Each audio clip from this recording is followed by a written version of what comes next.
Carrie Foley here with Berkshire Hathaway Northwest Real Estate, sitting with Austin McFeely from Transparent Inspections.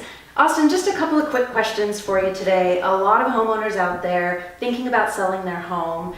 If they're ready to put their home on the market, what are some items that they can do around the house to prepare for a successful sale and inspection? Well, the first thing they should do is take a quick overview of their house. Walk around the outside, the inside, and look at it with a different eye. They're normally living there and they're not looking at things such as failing caulk and those type of things. So they should look at those type of things and update the ones that they're able to do, or hire a professional to do those as well.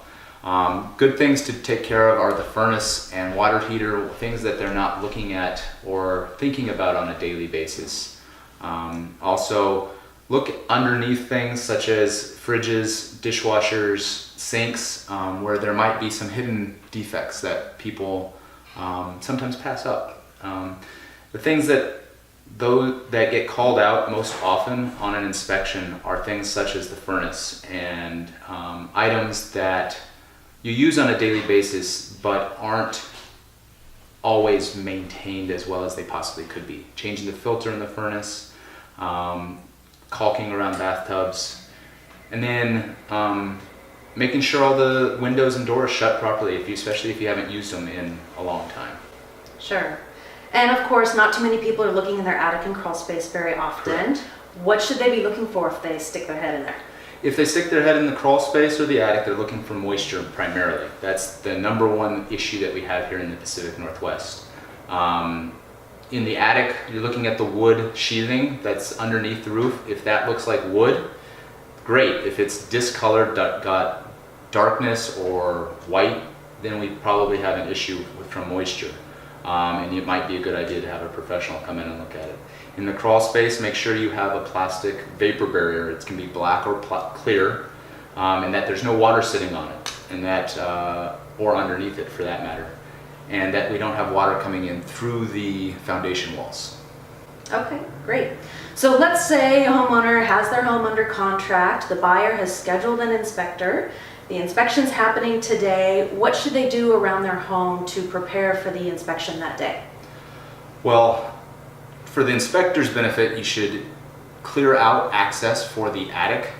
So if it's in a closet, move clothes away from it, because we don't like dropping insulation on your clothes. You don't like being itchy afterwards. Clear out the closet if the crawl space access is inside, or the crawl space access is inside. Take the boxes off of it. Another thing is, the client is the buyer in this case, so you being present makes it very difficult to conduct an inspection in a way that's professional and frankly not nerve-wracking for both you as the seller and for the buyer, because we can talk more freely that way. You'll get the response and there may be nothing on it, so you can rest easy in that case. If you do have questions, address them through your real estate agent, and then come back when the inspection's over. About how long should a seller expect to be out of the house to accommodate the inspection? Obviously, it depends on the age and size of the home, but typically an inspection should take 2 to 3 hours on average. Smaller places, newer places are going to take less time, but larger or older homes can take upwards of 4 hours. Sure. Austin, thanks so much for answering some questions that I'm sure a lot of homeowners and sellers have. So hopefully this has been helpful for you as well. Thank you.